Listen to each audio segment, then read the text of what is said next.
Livro, Os Crimes ABC. Autora, Agatha Christie. Capítulo 11. Megan Barnard. Como disse, as palavras de Megan Barnard, e mais ainda a entonação veemente e tensa com que foram pronunciadas, impressionaram-me fortemente. Poirot, contudo, limitou-se a mover a cabeça, circunspecto. Finalmente, disse ele. É inteligente, mademoiselle. Megan Barnard disse, ainda no mesmo tom desinibido. Eu gostava muito de Beth. Mas essa afeição não me impedia de perceber a espécie de garota tola que ela era, e cheguei mesmo a dizer-lhe isso em várias ocasiões. Afinal, irmãs são para isso.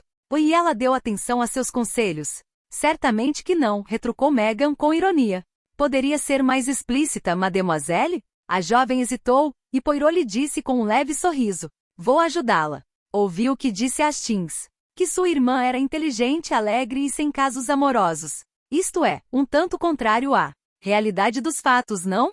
Megan disse com precipitação. Não havia nada de ruim com Beth, entende? Ela sabia até onde devia ir. Não era o tipo de garota para fins de semana. Compreende? Nada disso. Mas gostava que a convidassem para sair e dançar, e bem, apreciava certos elogios meio vulgares e toda sorte de galanteios. E era bonita? Sim ou não?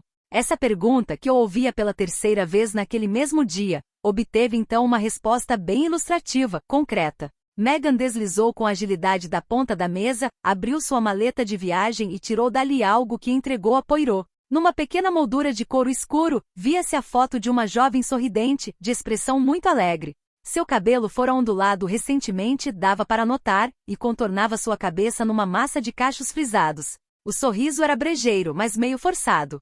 Não era certamente um rosto que se poderia classificar de formoso, mas possuía, obviamente, certa beleza, embora comum. Poirot devolveu a foto dizendo. Não se parecem em nada, mademoiselle. Ah, não. Eu sou a feiosa da família. Sempre soube disso. Megan parecia dar pouca importância ao fato.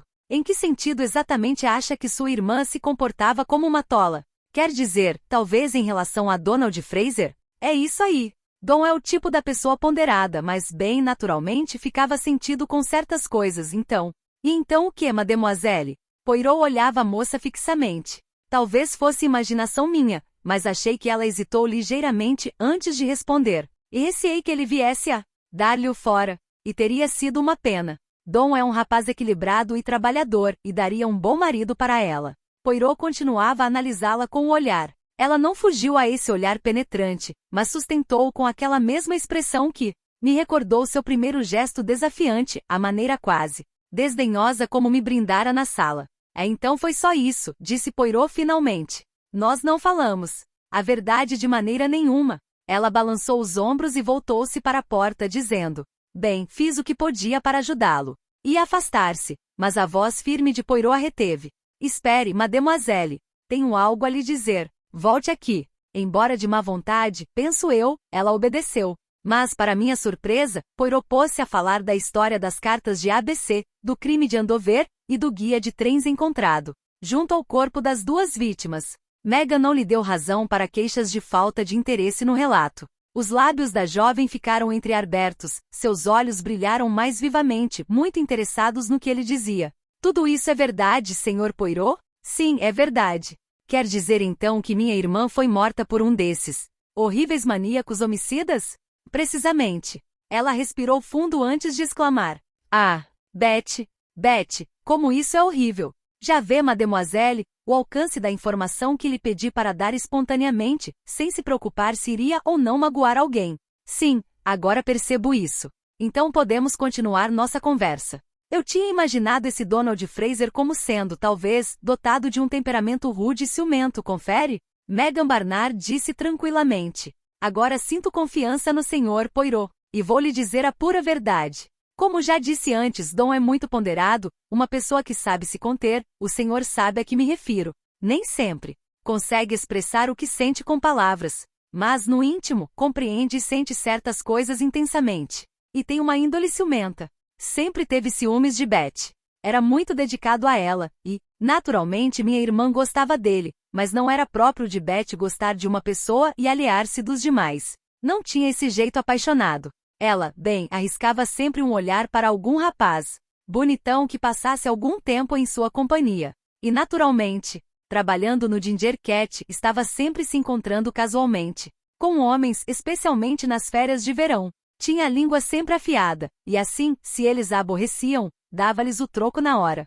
E, então, talvez saísse com algum rapaz, para irem a um cinema ou algo assim. Nada de sério, compreenda, apenas gostava de se divertir. Costumava dizer que já que talvez acabasse se casando com Dom, devia, agora, aproveitar seu tempo divertindo-se enquanto podia. Megan fez uma pausa e Poirot disse: "Ah, entendo. Prossiga."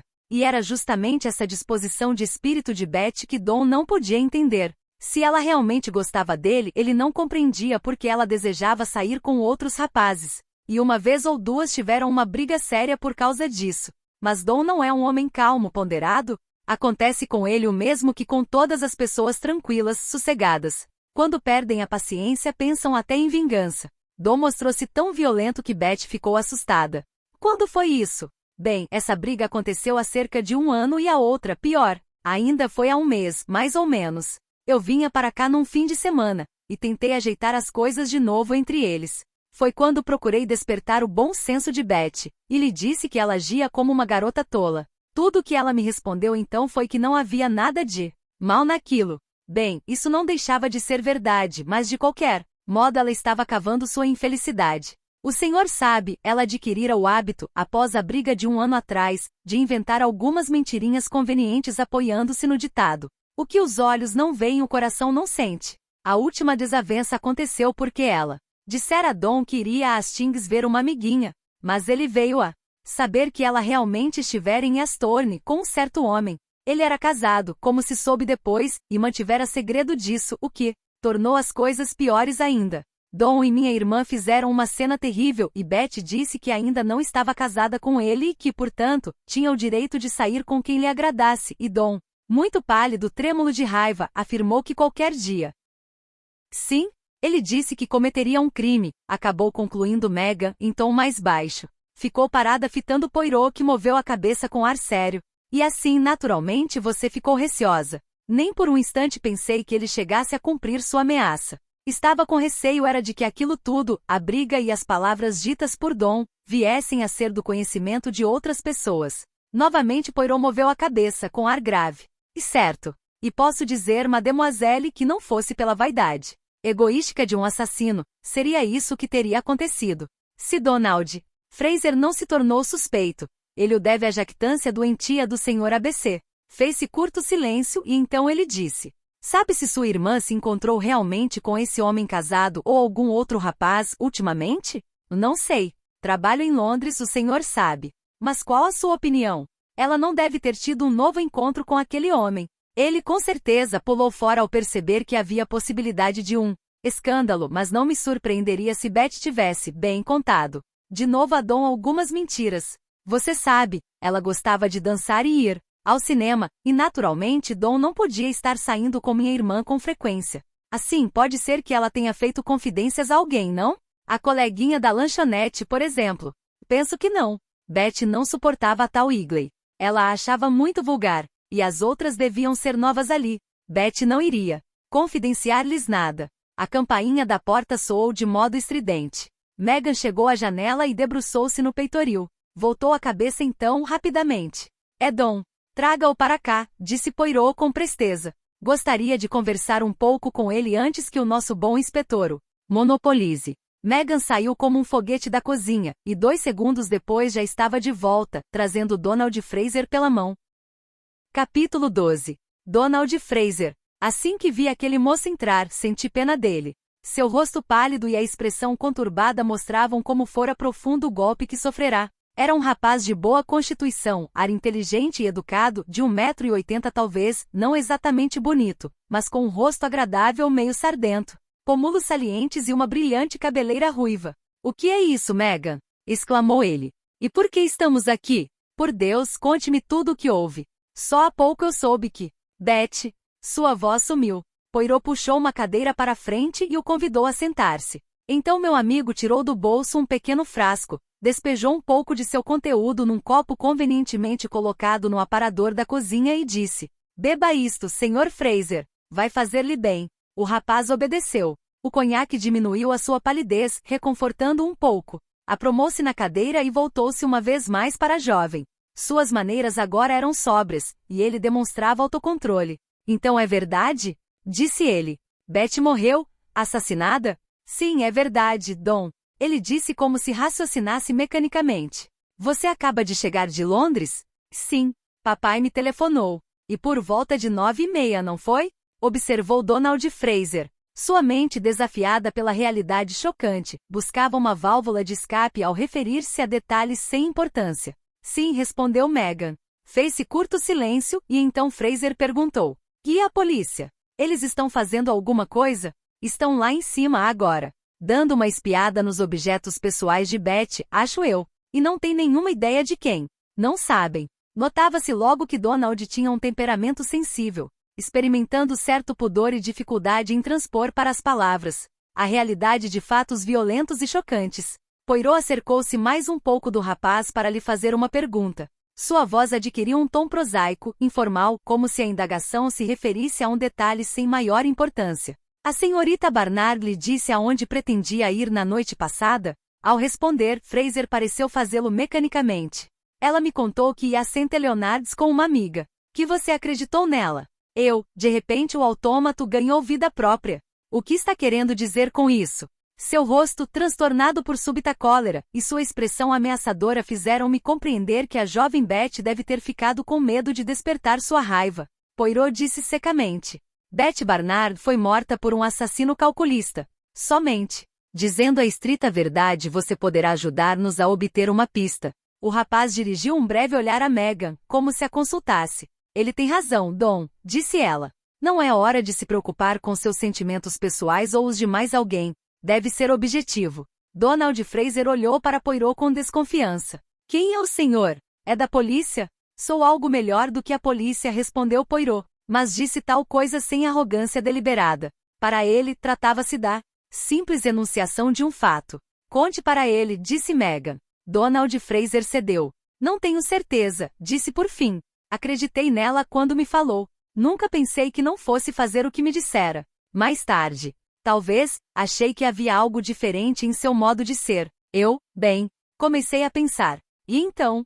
Disse Poirot. Poirot estava sentado de frente para Fraser. Seu olhar fixo no rosto do outro parecia exercer um efeito hipnótico. Senti vergonha de mim mesmo por me mostrar tão desconfiado. Mas, o fato é que estava desconfiado. Pensei em ficar em frente à lanchonete e vigiá-la quando ela terminasse seu trabalho. Cheguei a ir até lá. Então compreendi que não podia fazer tal coisa. Beth talvez me visse ali e ficaria zangada. Veria de imediato que eu estava vigiando seus passos. E o que fez então? Fui a St. Leonards. Cheguei lá por volta das 8h. Fiquei atento aos ônibus, para ver se ela estava em algum, mas nem sinal dela. E aí? Perdi a cabeça. Convenci-me de que ela estava com algum homem. Pensei que ele talvez a tivesse levado de carro a Hastings. Estive por lá, entrei em hotéis e restaurantes, rondei os cinemas. Estive também no cais. Tudo sem sucesso e às cegas. Mesmo que ela estivesse onde eu imaginava, seria problemático encontrá-la, e além do mais, havia um bom número de outros lugares aonde o tal homem poderia tê-la levado sem ser Hastings. Fez uma pausa. Embora tivesse se mostrado preciso até ali, apreendi uma nuance daquela mescla de desorientação, suspeita e angústia que dele se apossara naquela ocasião em Hastings. Por fim, desisti da busca e voltei. A que horas? Não sei dizer. Caminhei sem parar. Devo ter chegado em casa por volta da meia-noite. Então. A porta da cozinha foi aberta nesse momento. Estão aí, disse o inspetor Kelsey. O inspetor Crome passou à frente do colega, dirigindo um olhar primeiro a Poirot e depois aos demais. Senhorita Megan Barnard e senhor Donald Fraser, disse Poirot, fazendo as apresentações. Este é o inspetor Crome, de Londres, explicou meu amigo. Voltando-se para Crome, disse. Enquanto você investigava aí em cima, estive conversando com a senhorita Barnard e o senhor Fraser, para ver se podia apurar alguma coisa que viesse a esclarecer o caso. Sim? Retrucou o inspetor Crome, com a atenção presa não em Poirot, mas nos dois jovens. Poirot afastou-se rumo ao hall. O inspetor Kelsey lhe perguntou com amabilidade, mal ele saía da cozinha. Conseguiu alguma coisa? Mas teve sua atenção despertada pelo colega e não aguardou uma resposta à sua pergunta. Reuni-me a Poirot no hall. Alguma coisa impressionou você? E indaguei. Apenas a surpreendente magnanimidade do assassino Hastings. Não tive coragem de retrucar que não fazia a mínima ideia do que ele quisera dizer. Capítulo 13. Uma conferência. A maior parte de minhas lembranças relativas ao caso ABC parece se constituir de conferências. Na Scotland Yard. No apartamento de Poirot. Conferências oficiais. Conferências extraoficiais. A conferência a que me refiro agora objetivava decidir se os fatos relativos às cartas anônimas deveriam ou não ser divulgados através da imprensa. O crime de Bexhill atraíra muito mais atenção do que o de Andover. Reunia naturalmente elementos de interesse popular muito mais sugestivos. Para começar, a vítima fora uma jovem de boa aparência. E a tragédia, além disso, ocorrerá numa popular estação balneária. Todos os detalhes que cercavam o crime foram fartamente noticiados, com versões retocadas e chamativas. O guia de trens ABC contribuiu para uma parcela dessa atenção. A teoria favorita era a de que fora adquirido no local pelo assassino e se transformará numa pista valiosa para a sua identificação. E também parecia indicar que ele viera a Bexhill de trem e pretendera seguir para Londres.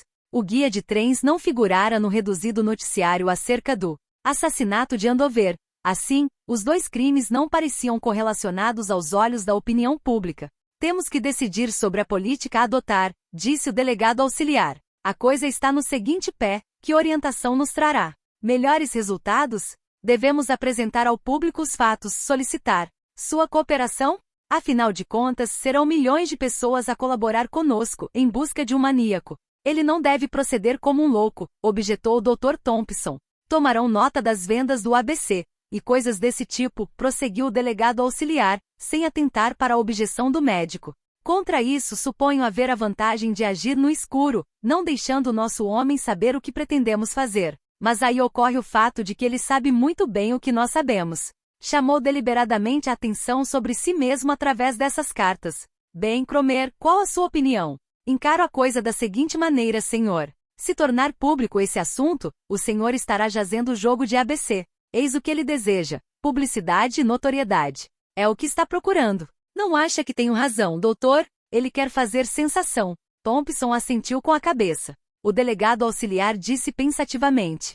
Assim você só conseguirá frustrá-lo. Recusando-lhe a publicidade que deseja, fará com que ele anseie ainda mais por ela. Que tem a dizer sobre isso, Sr. Poirot? Poirot demorou um pouco a responder. Então disse, com o ar de quem escolhe as palavras com cuidado. É difícil para mim, Sir Lionel. Sou, como se poderia dizer, parte interessada nesse caso. O desafio foi dirigido a mim. Se eu declarar, não torne público esse fato, não seria lícito pensar que é a minha vaidade que se manifesta? Estaria zelando pela minha reputação? Como vê, é difícil responder. Para ser franco, contar tudo tem suas vantagens. É, pelo menos, um alerta. Por outro lado, estou convencido, como o inspetor Crome, de que é isso mesmo que o assassino deseja que façamos. Lionel, coçando o queixo, voltou o olhar então para Thompson. Vamos supor que recusemos ao nosso lunático a chance de uma publicidade que tanto almeja. O que ele faria? Nesse caso, cometeria outro crime, retrucou o psiquiatra prontamente. Seria como forçá-lo a agir. E se divulgássemos a coisa toda através das manchetes dos jornais? Qual seria então a reação desse indivíduo? Minha resposta é a mesma. Por um lado, alimentaríamos sua megalomania, por outro, nós o frustraríamos. O resultado é o mesmo. Outro assassinato. O que tem a dizer, Sr. Poirot? Concordo com o Dr. Thompson. Uma espécie de beco sem saída, hein? Quantos crimes pensa que esse lunático ainda tem em mente? O Dr. Thompson olhou de relance para Poirot. Parece que irá de A a Z, disse com humor. Naturalmente é isso que ele pretende, mas não conseguirá. Nem ficará próximo de seu objetivo. O senhor o terá apanhado antes disso. Interessante seria ver como ele se arranjaria com a vítima da letra X. Ele se sentia pessoalmente culpado por tratar a questão de maneira especulativa, na base do entretenimento. Mas o senhor o terá em suas mãos antes que tal aconteça. Talvez ele pare na letra G ou H. Sir Lionel deu um soco na mesa, exclamando: Meu Deus, está querendo me dizer que ainda haverá outros 5 assassinatos? Eu não chegaria a tanto, senhor, disse o inspetor Crome. Confie em mim. Crome se expressava com autoconfiança. E que letra do alfabeto indicaria como ponto final dessa série de crimes, inspetor? Indagou Poirot. Havia um leve toque de ironia na voz de meu amigo. Acho que Crome o olhou com um ar contrariado que perturbava sua expressão habitual de serena superioridade. Devemos apanhá-lo da próxima vez, Sr. Poirot. Seja como for, asseguro que porei as mãos nele na hora em que chegar ao F. Voltou-se então para Sir Lionel, observando. Penso que definimos de modo bem claro a psicologia desse caso. Que o Dr. Thompson me corrija se eu estiver errado. Acho que cada vez que a ABC leva a cabo um crime, sua autoconfiança aumenta, numa proporção de 100%. A cada vez ele se sente compelido a dizer, sou esperto, eles não conseguirão me apanhar. Mas aí sua extrema autoconfiança o leva também a descuidar-se. Superestima sua esperteza e passa a julgar os outros cada vez mais tolos. E logo passará a não se incomodar em tomar quaisquer precauções. Estou certo, doutor? Thompson assentiu. É o que comumente acontece. A questão não poderia ter sido mais bem exposta numa terminologia leiga. Deve conhecer algo sobre o assunto, Sr. Poirot. Não está de acordo com o que foi dito aqui. Não creio que Crome tivesse gostado que Thompson consultasse Poirot. Afinal, ele se considerava o único perito no assunto. É como o inspetor Crome disse, concordou Poirot. Um caso de paranoia, murmurou o doutor. Poirot voltou-se para Crome perguntando. Há algumas provas materiais de interesse relativas ao caso de Bechil? Nada de conclusivo. Um garçom do Splendid de Astorne reconheceu pela foto de Betty Barnard, a moça que jantou ali no dia 24, em companhia de um homem de meia-idade de óculos. Ela também foi reconhecida no motel, o Scarlet Runner, a meio caminho entre Bechil e Londres. Dizem que ela esteve ali por volta das 9 da noite, do dia 24, com um homem que parecia ser um oficial da Marinha. Temos que encarar como prováveis apenas tais testemunhos. Há, naturalmente, um bom número de outras identificações, mas nenhuma que nos mereça confiança. Não fomos capazes de descobrir a pista de ABC. Bem, você parece ter feito tudo o que era possível, Crome, disse o delegado. Que tem a dizer agora, Sr. Poirot? Que linha de investigação lhe parece mais aconselhável? Parece-me que há um dado muito importante, a descoberta do motivo desses crimes. Isso é quase óbvio. Um complexo alfabético. Não é assim que o denomina, doutor? Isso sim, disse Poirot. Trata-se de um complexo alfabético. Mas por que essa fixação? Um doente mental parece ter sempre uma razão bem forte para os crimes que comete. Ora, vamos, Sr. Poirot, observou Crome. Lembre-se de Stoneman, em 1929. Ele apenas acabou eliminando alguém que mal o incomodava. Poirot o encarou retrucando. E certo. Mas se você é uma pessoa bem situada e importante, devem-lhe ser poupados certos pequenos incômodos. Se uma mosca insiste em pousar por diversas vezes em sua testa, acabando por irritá-lo, o que faz então? Obstina-se em matar a tal mosca. Não tem qualquer escrúpulo em fazer isso. Você é importante, a mosca não. Portanto, você mata o inseto, e a fonte de irritação desaparece. Seu ato surge a seus olhos como normal e justificável. Uma outra razão para exterminar. A mosca reside no seu acentuado amor pela higiene. A mosca, afinal, é um perigo em potencial para a comunidade, assim deve desaparecer. Cérebro de um criminoso mentalmente desequilibrado funciona assim também. Mas observe o caso atual, se as vítimas são escolhidas alfabeticamente, então elas não são eliminadas por significarem uma fonte de aborrecimento pessoal para o assassino. Associar os dois fatores seria coincidência demais. Eis aí uma questão a considerar, disse o Dr. Thompson. Lembro-me de certo caso em que um homem foi condenado à morte. Sua viúva passou então a dar cabo dos membros do júri, um a um. Esses crimes de saída não foram conectados com o caso. Pareceram então inteiramente casuais. Mas, como diz o Sr. Poirot, não se dá tal coisa com um assassino que comete crimes ao acaso. Ou ele elimina pessoas que se colocam, embora de modo insignificante, em seu caminho, ou então as assassina por convicção. Elimina sacerdotes ou policiais ou prostitutas, porque crê firmemente que devem ser eliminados. E pelo que observo, isso não se aplica ao presente caso. A Sra. Cher e Betty Barnard não podem ser enquadradas numa mesma classe de pessoas. Naturalmente é possível que um complexo sexual intervenha nesses crimes. As duas vítimas eram mulheres. Bem, podemos ter uma ideia melhor do assunto após o próximo crime. Pelo amor de Deus, Thompson, não se refira com essa naturalidade ao próximo crime, disse Sir Lionel, irritado. Faremos tudo para impedir outro assassinato. O Dr. Thompson manteve a calma, respirando fundo. E sua atitude era a de quem estivesse querendo dizer: faça o que achar. Melhor, se não deseja enfrentar os fatos. Sir Lionel voltou a se dirigir a Poirot. Percebo qual o rumo que está seguindo, mas ainda não vejo as coisas com clareza. Pergunto-me, disse Poirot, o que se passa exatamente na mente do assassino. Ele mata, como pode ser notado por suas cartas para esportes, para seu entretenimento pessoal. Será isso realmente verdadeiro? Caso seja, apoiado em que princípio ele escolhe suas vítimas, afora o simples sistema alfabético, se mata meramente para divertir-se, não deveria então notificar o fato, já que de outro modo, ele poderia matar com impunidade. Mas não, como todos nós admitimos, ele deseja chocar a opinião pública, afirmar sua personalidade. De que modo sua personalidade foi recalcada a ponto de alguém poder associá-la às duas vítimas por ele escolhidas? Uma última sugestão. Será que seu motivo direto e pessoal é o ódio que dedica a mim, Hércules Poirot? Será que me desafia publicamente por eu o ter, embora sem saber, derrotado de algum modo no decorrer de minha carreira? Ou sua animosidade impessoal é dirigida contra um estrangeiro? E se for esse o caso, o que o levaria a nutrir tal animosidade? Que ofensa terá sofrido da parte de um estrangeiro?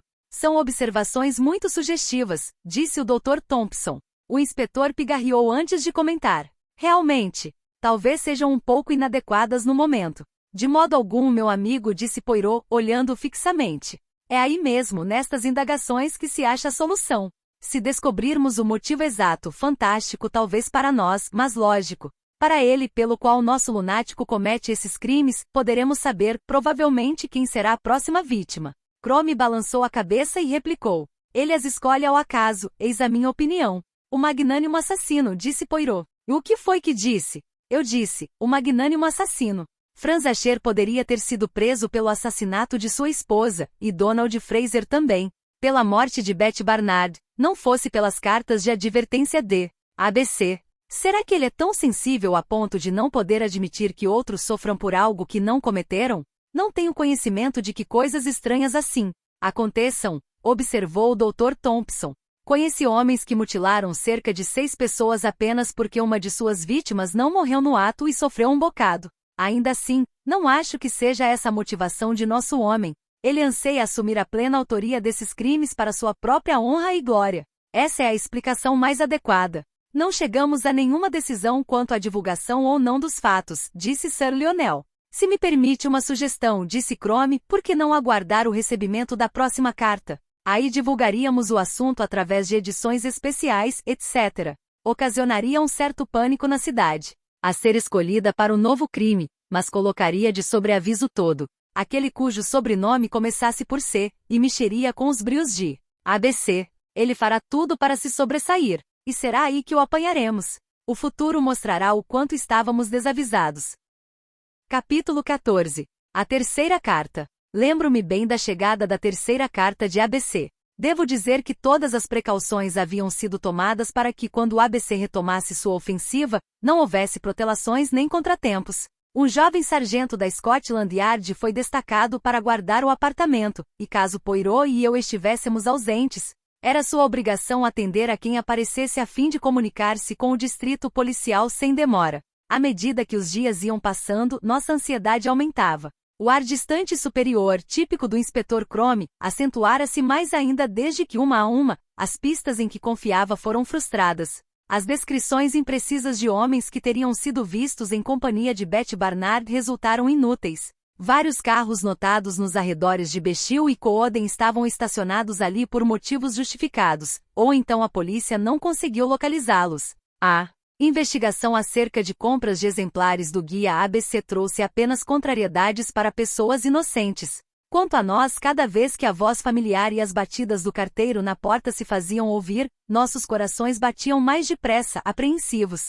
Pelo menos comigo tal acontecia, e não tenho certeza, mas acho que Poirot experimentava a mesma sensação. Eu sabia que ele se sentia profundamente desgostoso com aquele caso. Recusará afastar-se de Londres, preferindo permanecer no centro dos acontecimentos para qualquer emergência. Naqueles dias críticos, mesmo cuidado com seus queridos bigodes era esquecido por ele. Foi numa sexta-feira que a terceira carta de ABC chegou, trazida pelo carteiro por volta das 10 horas. Ao escutar os passos e as batidas familiares rápidas, levantei-me depressa e fui apanhar a correspondência. Havia 4 ou 5 cartas, lembro-me agora. A última que olhei fora endereçada em letras de forma. Poirot, gritei. E minha voz sumiu. Ela chegou? Então trate de abri-la, Hastings. Rápido. Cada instante perdido é precioso demais. Temos que traçar nossos planos. Rasguei o envelope pela primeira vez, Poirot não fez reparos à minha negligência, e abri a folha escrita. Leia, disse Poirot. Li então em voz alta. Pobre senhor Poirot, não é tão bom para solucionar esses problemas criminais como imaginava, hein? Quem sabe seus tempos áureos já se foram. Vejamos se desta vez consegue melhor resultado. O caso de... Agora é mais fácil. Dia 30 em Shurston. Tente fazer alguma coisa a esse respeito. É muito enfadonho encontrar tudo fácil em meu caminho. O senhor sabe. Boa caçada. Sempre seu, ABC. Shurston repeti, indo apanhar nosso exemplar do guia ABC. Vejamos onde fica. Hastings, a voz de Poirot soou enérgica e veio interromper o que eu fazia. E quando essa carta foi escrita? Está datada? Relancei o olhar pela carta ainda em minhas mãos. Foi escrita no dia 27, anunciei. E será que ouvi bem, Hastings? E ele marcou a data do crime para o dia 30? Exato. Deixe-me ver isso. Bom Deus, Hastings, você não percebeu ainda. Dia 30 é hoje. Num gesto eloquente, apontou para a folhinha na parede. Peguei o jornal do dia para confirmá-lo. Poirot apanhou o envelope rasgado que caíra sobre o tapete. Minha mente captara alguma coisa de diferente no destinatário, mas, estando muito ansioso para saber o conteúdo da carta, eu não prestara a devida atenção a tal detalhe. Naquela época Poirot estava morando em Viteaven Mansions. No destinatário lia-se Sr. Hercule Poirot Viteorce Mansions, e no canto do envelope estava anotado, não é conhecido em Viteorce Mansions nem em Viteorce Court. Procurar em Viteaven Mansions. Ah, meu Deus! Exclamou Poirot. Será que até o acaso está ajudando esse louco? Rapidamente temos que alertar a Scotland Yard. 1 minuto depois já estávamos com o inspetor Crome na linha. Dessa vez, pelo menos, aquele policial tão controlado não respondeu. Ah, sim? Em vez disso, uma imprecação surda escapou-lhe dos lábios. Escutou o que tínhamos a dizer, então desligou a fim de comunicar-se com Shurston o mais rápido possível. É tarde demais, murmurou Poirot. Você não pode ter tanta certeza e argumentei, embora sem muita convicção. Poirot olhou o relógio dizendo. E 10h20. Falta apenas 1h40. Será que a ABC esperará tanto tempo assim? Abri o guia de trens que apanhara havia pouco da estante e li. Shurston, Devon, dista 330 km de Paddington. Tem 656 habitantes. Trata-se de um lugar bem pequeno. Certamente nosso homem deve ter sido notado ali. Ainda assim, outra vida humana será destruída, murmurou Poirot. E que me diz dos trens? Penso que será mais rápido do que ir de carro. Há um trem à meia-noite com carro-leito para Negton Abbot que chega lá às 6h08 da manhã, e depois a Shurston às 7h15. Sai de Paddington? Sim. Vamos tomá-lo, então, Hastings. Dificilmente terá tempo de obter informações novas antes de partirmos. E que importância terá recebermos más notícias hoje ou amanhã de manhã? Há alguma diferença nisso? Coloquei algumas coisas numa maleta enquanto Poirot telefonava novamente para Scotland Yard. Pouco depois, ele entrava no quarto e me perguntava. Mas o que é que você está fazendo? Estou arrumando a mala para você. Pensei em poupar tempo. Você fica emocionado. Demais, Hastings. Isso afeta seus gestos e pensamentos. Isso é maneira de dobrar um casaco? E veja só o que fez com meu pijama. Se o frasco da loção capilar se quebrar, o que será então? Santo Deus, Poirot! Exclamei. Estamos às voltas com um assunto de vida ou morte. Assim, que importa o que aconteça com as nossas roupas? Você não tem senso de medida, Hastings. Não podemos pegar um trem antes da hora em que ele sai realmente da estação, e o fato de estragar nossas roupas não ajuda nada a impedir um crime. Tirando com firmeza a maleta das minhas mãos, ele mesmo concluiu a arrumação. Explicou-me que teríamos que levar a carta e o envelope para Paddington. Alguém da Scotland Yard iria encontrar-nos lá. Quando chegamos à estação ferroviária, a primeira pessoa que vimos na plataforma foi o inspetor Crome. Crome respondeu diante do olhar interrogativo de Poirot. Nenhuma novidade ainda. Todos os homens disponíveis estão efetuando buscas por lá. Todas as pessoas cujo nome comece por C estão sendo avisadas por telefone na medida do possível. Há uma chance de acertarmos. Onde está a carta? Poirot entregou-a ao inspetor que a leu, resmungando baixinho. Que azar danado. A sorte parece estar a favor desse sujeito. Ele se referia ao destinatário equivocado. Não dá para se pensar que isso tenha sido feito de propósito? E insinuei. Não. Ele tem suas normas loucas, é certo, e se deixa guiar por elas. Um aviso cortês. Faz questão disso. Eis aí a prova de sua jactância. Imagino. Tenho quase certeza de que esse sujeito prefere o uísque White Horse. Ah, isso é engenhoso, disse Poirot em tom elogioso, a despeito de não se dar bem com o inspetor. Enquanto ele escrevia a carta, tinha uma garrafa desse uísque à sua frente. É o que parece, disse Crome. Todos nós, uma vez ou outra, fazemos a mesma coisa de modo inconsciente, copiando algo que está diante de nossos olhos no momento. Ele fixou na mente a palavra horse, escrevendo-a no envelope, ao invés de heaven. O inspetor viajaria no mesmo trem, em outro carro-leito. Ainda que por uma incrível sorte nada aconteça, Shurston é o lugar mencionado pelo assassino. E ele ali está ou esteve ainda hoje. Um de meus homens está aqui, atento a qualquer telefonema de última hora, e virá me notificar antes que o trem saia. Justamente quando o trem ia deixar a estação, vimos um homem correr pela plataforma. Logo alcançava a janelinha na qual o inspetor assomara a cabeça e lhe comunicava algo. Mal o trem se pôs em marcha, Poirot e eu atravessamos o corredor e fomos bater na porta do compartimento do inspetor Crome. Recebeu alguma informação importante, não? Perguntou Poirot. Crome disse pausadamente. Acho que pior não podia ser. O Sr. Carmichael Clark foi encontrado morto, com a cabeça esmagada. Carmichael Clark era uma pessoa de alguma reputação, embora não fosse muito conhecido do grande público. Até certa época desfrutara de algum renome como especialista em laringologia. Ao aposentar-se, em boa situação financeira, pudera dedicar-se mais ao que era uma das grandes paixões da sua vida, a coleção de cerâmicas e porcelanas chinesas. Alguns anos depois, herdara uma substancial fortuna de um tio idoso e pudera ampliar bastante sua coleção, tornando-se detentor de uma das mais conhecidas e apreciadas coleções de chinesa. Casara-se, mas não tinha filhos e residia numa casa que construíra para si mesmo, próxima da costa de Devon. Só vinha a Londres em raras ocasiões, quando alguma peça rara era leiloada na capital. Era fácil deduzir que a sua morte, logo após a da jovem e bonita Betty Barnard, forneceria matéria de sensação aos melhores jornais por muito tempo. Afinal era agosto, e os jornalistas estavam ansiosos por um assunto momentoso, o que devia complicar ainda mais as coisas. Bem, disse Poirot, é possível que a publicidade faça por esse caso o que a iniciativa privada não conseguiu fazer. O país todo deve estar agora à procura de ABC. Infelizmente é o que ele deseja, observei. Exato. Mas isso poderá ser, do mesmo modo, sua ruína. Encantado com o sucesso, ele pode tornar-se descuidado. É o que, espero, que se embriague com sua própria esperteza. Como é estranho esse caso, Poirot, observei, quando uma súbita ideia despontou em minha mente. Sabe que se trata do primeiro crime desse tipo em que atuamos juntos? Todos os anteriores tinham sido, digamos assim, assassinatos privados. Tem toda a razão, meu amigo. Até então, nosso destino sempre foi lidar com crimes interiores. A história da vítima era o que importava. E as indagações importantes sempre foram: qual o beneficiado com a morte de determinada pessoa? Que oportunidades os familiares do morto tiveram para consumar o crime? Tratava-se sempre de um crime íntimo.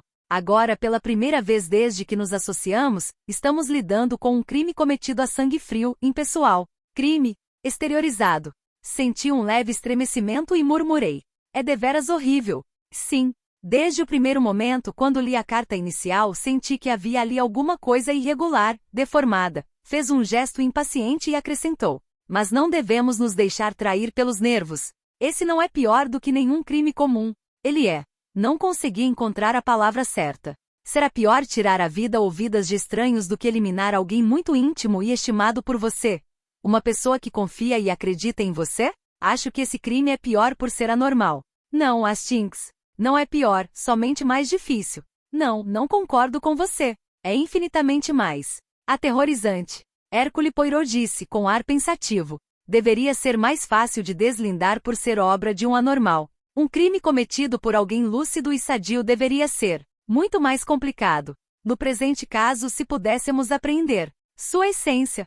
Essa questão do alfabeto apresenta certas discrepâncias. Se eu soubesse a ideia que preside esses crimes, aí então tudo se tornaria claro e simples. Meu amigo suspirou e balançou a cabeça. Esses crimes não prosseguirão. Logo devo descobrir a verdade. Bem, Hastings, vamos dormir um pouco. Teremos muito que fazer amanhã. Gostou do vídeo? Se sim, deixe seu gostei, se inscreva no canal. E até o próximo vídeo.